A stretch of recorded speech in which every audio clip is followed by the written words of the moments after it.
Hello, future Rossies and pre-med explorers. This is Milena Garcia, your host for Ross University Checking the Pulse, a pre-med podcast. This is our mini podcast featuring facts and information about our medical program, insights from current students, and tips from practicing physicians. Each week, this podcast will be broken down in small episodes, focusing on one aspect of our program, also having guests talk about their own experiences as students and as doctors. Did you ever consider going on an international medical mission?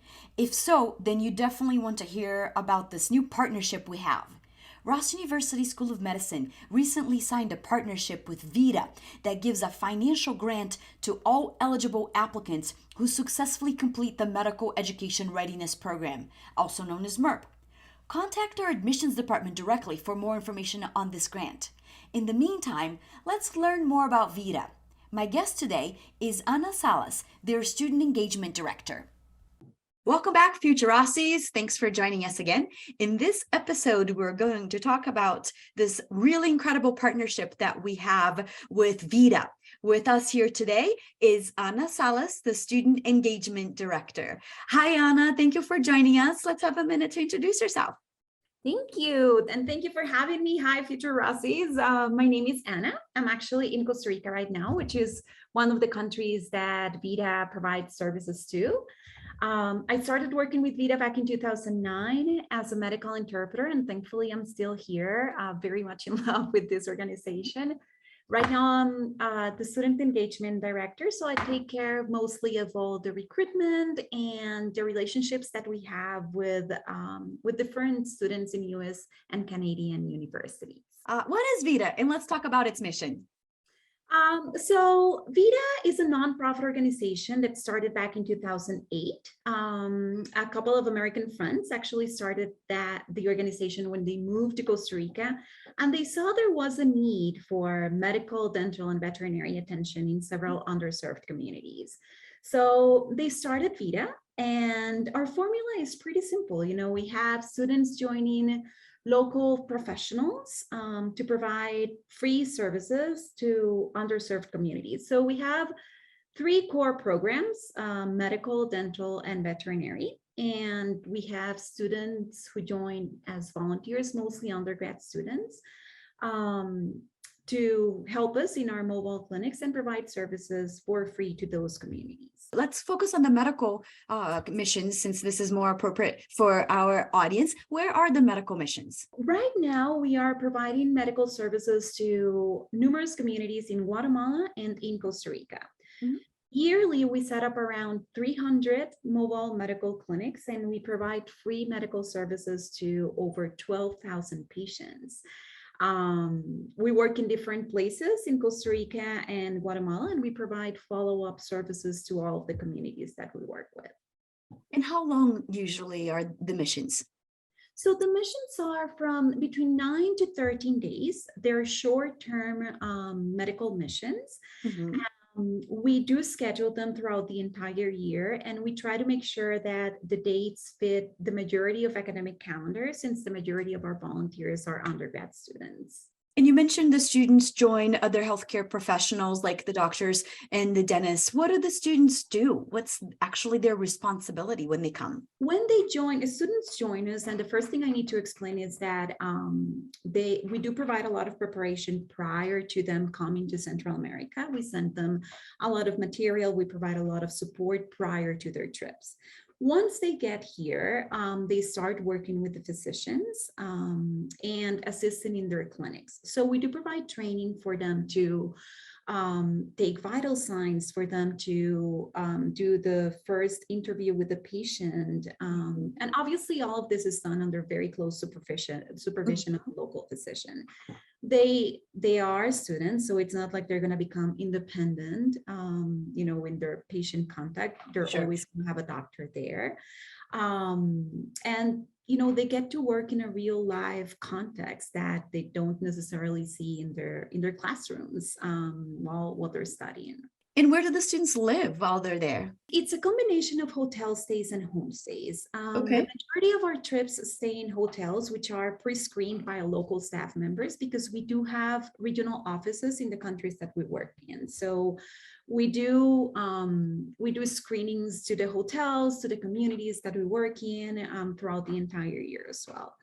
The majority stay in hotels, which are basic. They're not going to be like a Four Seasons, but they have Sure. everything that you need to get a good night rest. They have Wi-Fi, they have good meals, hot showers, and everything that we need.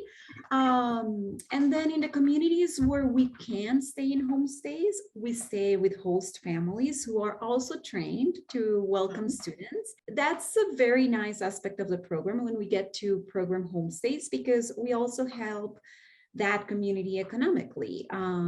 So that's also another nice part of the impact that we have there. What a great segue. Let's talk about the impact.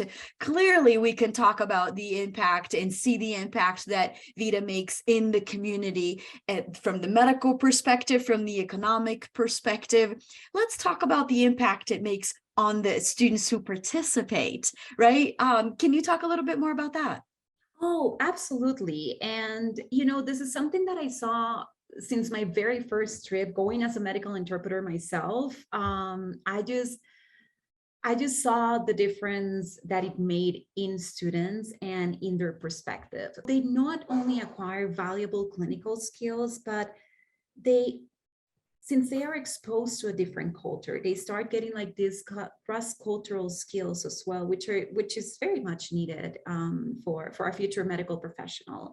While working with local physicians in different clinic settings, working with patients from different backgrounds, they are exposed to different cultures, different ways of thinking, different healthcare systems, and they get to compare and contrast the healthcare systems that we have in Central America to what they have in the US, they have in Canada, which is very different. And this is why we are so happy to partner with Vida, because this gives the students this introduction to international medicine. We share a mutual goal here of impacting more communities, right? The students, the pre-med students get this different perspective, get this hands-on clinical experience that they will need for their medical school application, right? So Ana, tell us more, how can our future Rossis get involved with Vida? Yes, so I have to say that we're also very excited about this partnership. And the application process is quite simple. So there are no pre-requirements to join the program. And the reason there are no pre-requirements is because we help prepare students in everything that they need. And also because it's a very closely supervised experience that students have while working with local doctors. Obviously, patients' welfare is going to be our number one priority at all times. So that's why the doctors will always be supervising the students very closely. The only thing that they would need to do is pretty much choose the dates and the country that they want to participate in and complete an online registration form, which is quite simple. And then we take care of the rest. We send them all the information that they need to prepare for the trip, everything that they need. We send them a point of contact in case they have specific questions or they want to schedule like a one-on-one call. And then we welcome them in Central America and let the adventure begin. And coming to Central America, English is not the country's necessary first language, right? That the students need to be fluent in a different language. They don't. I mean, we will encourage them to practice their Spanish if they have some basic Spanish skills.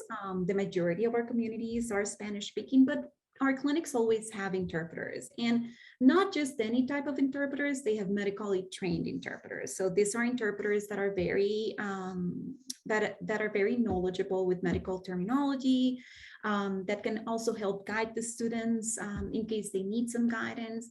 So there's no need to be bilingual. We do have some communities in Guatemala where they speak different dialects like Quiche or Cachiquel, it sounds so beautiful. So sometimes we even have to use like a dual interpreter system. But we make sure that the students can always communicate with our patients. Mm-hmm. And I know from a previous discussion that Vida also has club ambassadors at the undergraduate level. Can you talk about that as well? I mentioned that Vida is a nonprofit, meaning that we don't really have like this huge marketing budget, as you can imagine. So we have a campus ambassador program where students can actually take it the extra mile and help us spread the word about Vida, help us increase visibility about our mission, what we're trying to accomplish in Central America, and why this is such a good experience for undergrad students to have. Becoming an ambassador is mainly, helping us spread the word about our organization. So usually the students who become ambassadors, they plan their own trips, which is a great benefit. They can choose their own dates and they can start recruiting from their own campuses so that they can, create a team from their school to join one of our medical missions.